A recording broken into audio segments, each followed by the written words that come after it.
In the hope of adding to your travel bucket list for the coming year, this is a video of my 12 absolute favourite places on Earth and why one day they might become yours too.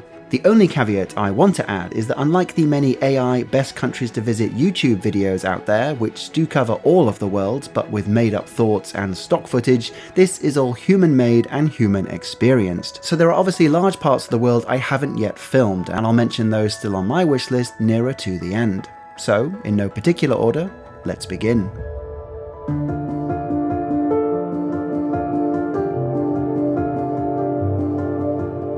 The temple ruins of Angkor, Cambodia are all that remain of 500 years of the most prosperous and largest city of the pre-industrial era, and simply took my breath away.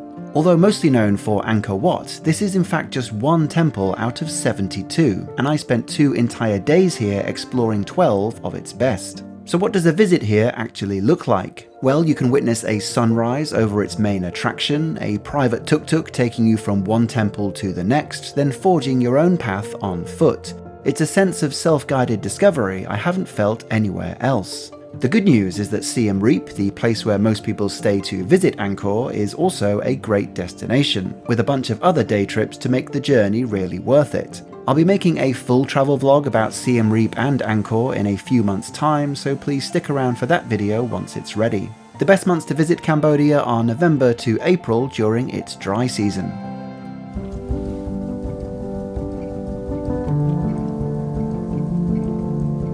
Picking a favourite spot from our 2-week tour along the Canadian Rocky Mountains is like choosing your favourite child. But since we don't have any kids, I can say quite easily it's Moraine Lake. What often feels like God playing with an early access Photoshop just before the subscription cost, it's hard not to feel slightly overwhelmed. What did allow me to confidently add this area to the list though is that 20 minutes up the road you also have Lake Louise. The Grand Fairmont Hotel also adds some fancy dining and warmth, and then most importantly my favourite hike during this trip, climbing up to the Lake Agnes Tea House. While still a moderate trek, the combination of ice and a gaining altitude of 7,000 feet made the reward of reaching our final destination even more worth it. Not just for the picturesque setting, but the promise of hot tea, something that's been served here for 120 years. What can I say? I'm English, I like a cup of tea. I should say, as usual, that all locations stayed and activities shown here are linked via the video description or QR code for a single cheat sheet with everything listed for your convenience. This area is best accessed from mid-June to mid-September, and beyond Lake Louise, a trip to this part of Canada also offers so many stunning vistas from Banff in the south to Jasper further north. And you might even be as lucky as we were with some fantastic encounters along the way.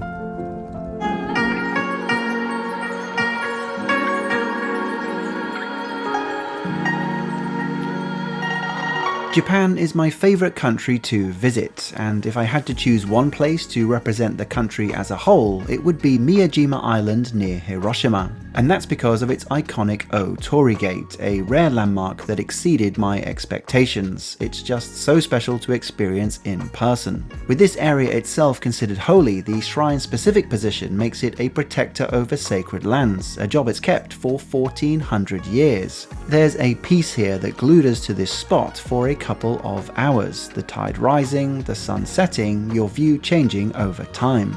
But beyond the O-Torii Gate, the island's local residents will also keep you happy. There's a cable car or hike up to the island's peak of 500 meters, and just wandering around its streets is enough to keep you busy for a whole afternoon. If time allows, I'd also advise spending an evening in one of the island's ryokans. Once the final ferry departs, only a fraction of visitors remain, which I think could be a very special circumstance and one I'd love to try for a repeat visit. Japan is largely a year-round destination, with each season offering something different, and I promise it's less expensive than people assume. I've done loads of deep dives on Japan for this channel, so check out any of those for a million ideas on what to do.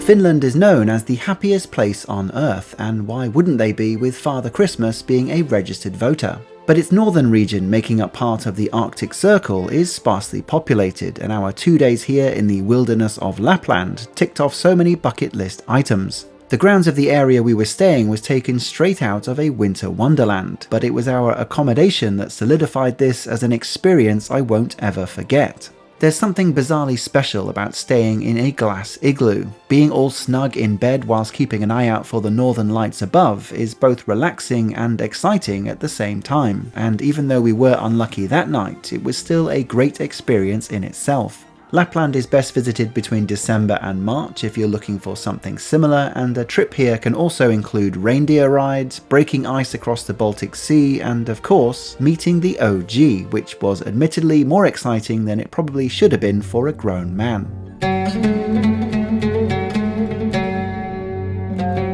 The Sahara Desert stretches across 11 different countries in Africa, but it's in Morocco where I want to focus my next highlight.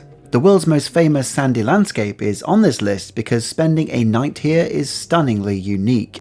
Depending on what package or hotel you book, the whole experience is usually accompanied by a bunch of memorable moments. Either a picture-perfect camel ride taking you over the beyond, or maybe even a 4x4 jeep skimming you over the dunes. But it's finding a campsite you can call home that truly makes the distance travelled all the more worth it. Typically taking a page from the glamping book, it's the perfect mix of having just enough home comforts that you feel protected, but you're still in the wilderness long enough that you can feel like Tom Hanks charging his phone. But make no mistake, you are very much off the grid here.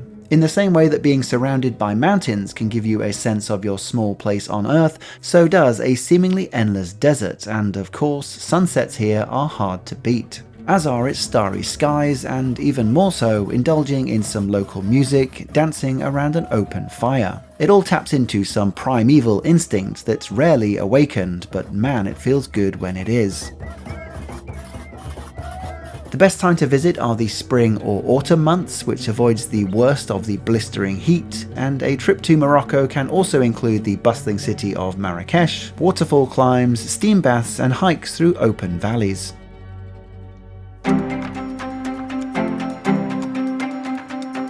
Slovenia, located just northeast of Italy, is such a small country that the places I'm about to go through are all within a 60 to 90 minute drive, but somehow offer so much variety. Its northwestern quarter packs in Lake Bled and Lake Bohinj, both offering stunning views, one very much being the height of tourism for the country and the other feeling like a hidden oasis. But this region of the country also makes up the southeastern tip to the Alps mountain range, so it also brings countless hiking trails, long winding rivers, and impressive gorges. There's the beautiful Brda wine region, often referred to as the Tuscany of Slovenia, and the adrenaline junkie town of Bovec, complete with what's proclaimed to be Europe's largest zipline. And remember, these are all within one 75-kilometer hotspot, making this the most jam-packed area in this video. Slovenia is best visited from the warmer months of late spring to early autumn, where its countryside is more open and accessible. There are still 6 more of my favourite destinations to share in this video, but when booking a holiday to any of these, the large upfront payment of the flight itself can put pressures on your spending. So for the times you're unable to commit to such a large cost so far in advance, I wanted to put Pay Later Travel, the sponsor for this video, as a great way to get you where you want to go whilst managing your holiday budget. Pay Later Travel lets you find your preferred flight as you would normally, but then both lock in the price and save a seat for you with whatever deposit suits you best. This gives you peace of mind against airline price hikes and availability, whilst breaking down the cost to a more manageable payment schedule over the weeks or months before takeoff. The total price shown to you at the time of booking is the final price, so there is no added interest from what you originally commit to.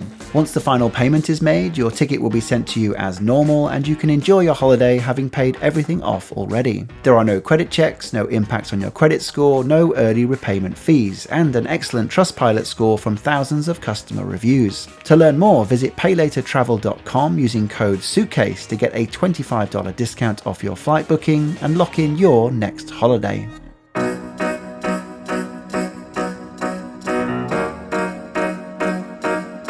Iceland is one of my favourite European destinations, but its best bits are pretty widely spread out. So if I had to focus on just one area, it would be its capital Reykjavik, as it's the easiest to reach with loads on its doorstep. Starting with the city itself, it's one of the most compact capitals in the continent, being able to walk its city centre within 15 minutes end to end. The food here was always great quality, its people some of the friendliest, and overall it just feels like a country that's figured it all out. But within easy access, you also have 3 different hot spring lagoons, the most famous being the Blue Lagoon, along with healing mineral waters, face masks, and a drink or two along the way. If this is too touristy for you, then a road trip can take you to much quieter ones, whether they be of the commercial variety or even more natural if you prefer. A full day trip will also take you across its Golden Circle, known for one of the country's most impressive waterfalls, open wide craters, and a geyser that erupts regularly enough to have you sticking around for just one more go. If you're wanting to visit Iceland for walking and enjoying the longest daylight, then I'd recommend the months of June to early September.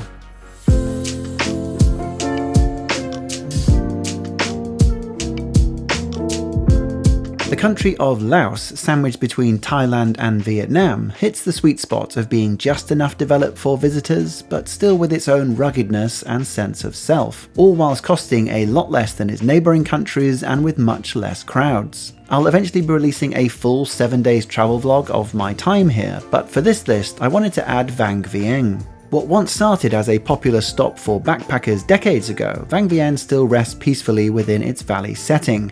Its most well-known attraction is the world's best natural lazy river, lasting anywhere from 3 to 5 hours, depending on how often you stop at the riverside bars along the way. Yes, it's a health and safety issue waiting to happen, but it has quietened down a lot since its problematic party years from 2012. As the area has matured, so has its list of activities to keep you busy, such as numerous gorgeous lagoons for swimming, kayaking if you prefer wearing a life jacket on the river, a healthy amount of really good dining options, and it's also becoming known as something of a hot air balloon destination. Best visited in the dry season of November to April, the full travel vlog where I have a lot more to say about Vang Vieng, along with the capital Vientiane and the beautiful UNESCO city Luang Prabang, will be out in the coming months, so definitely stay tuned for that once it's ready.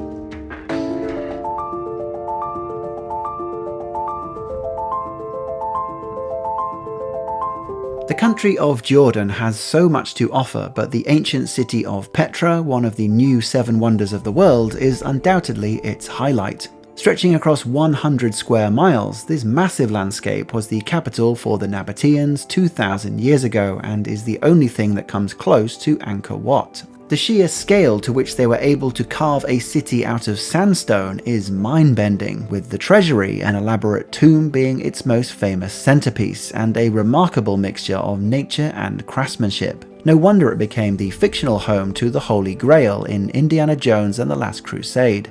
Best discovered when Petra opens at 6 AM, we booked a hotel just a few minutes away, which allows 2 different hikes before the sun hits its peak. The first is towards the monastery, which was my personal favourite, since it was much less crowded and felt a lot more earned following the long but manageable trek. But it was the second hike, which admittedly almost gave me a heart attack, that allowed for the postcard picture shot and the cherry for the day.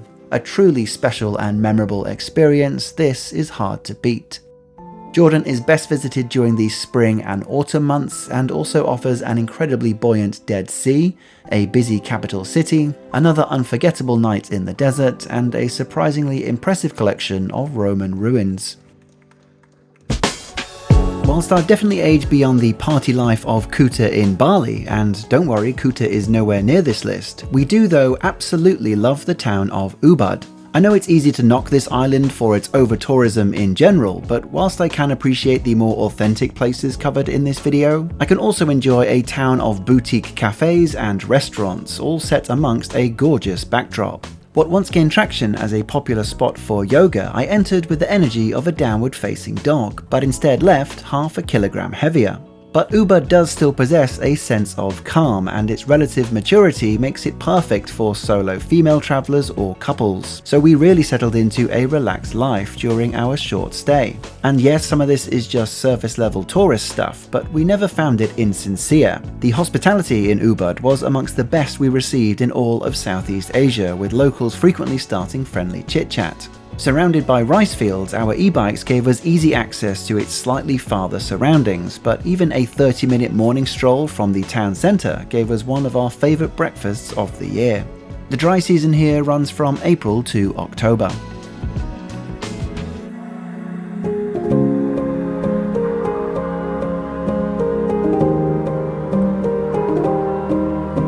I could quite happily live on the island of Madeira in Portugal. That is, if 52% of people hadn't made it much harder for me to do so. In general, Madeira is great as a European winter escape, given its latitude equals that of North Africa, but still only a few hours away by air. Funchal is a unique capital, and driving around the small island makes all of its sites incredibly reachable within 1 or 2 hours. The island is largely known for its hikes though, with countless well-maintained paths running all over. But our favourite moment was here, at an 1800 metres peak, where catching a sunrise was remarkable. It is a popular spot, but we did find that there's enough room for everyone to find their own space. For hikers who don't have a car, there are services that can pick you up at your hotel, drop you off at the start, and then collect you at the end 5 hours later.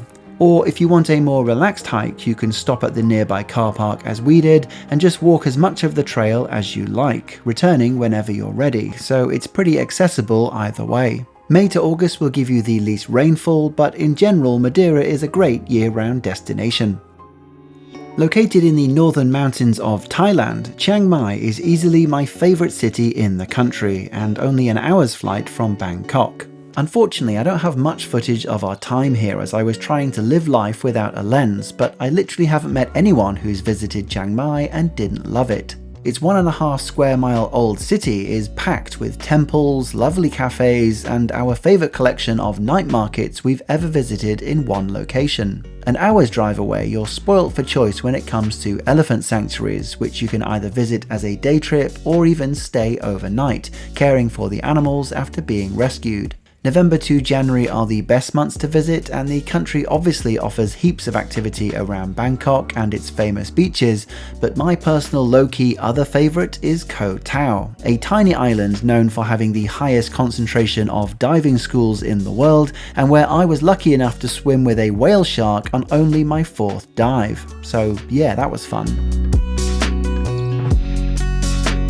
As mentioned at the start, I appreciate there are lots of places I haven't been able to showcase here, and that's partly because some areas are just more conveniently reached to from London, or even that I've visited those parts of the world in my pre-filming years, and I'm just favouring to visit new destinations now over repeat visits. So here are some places that are still very much on my future radar.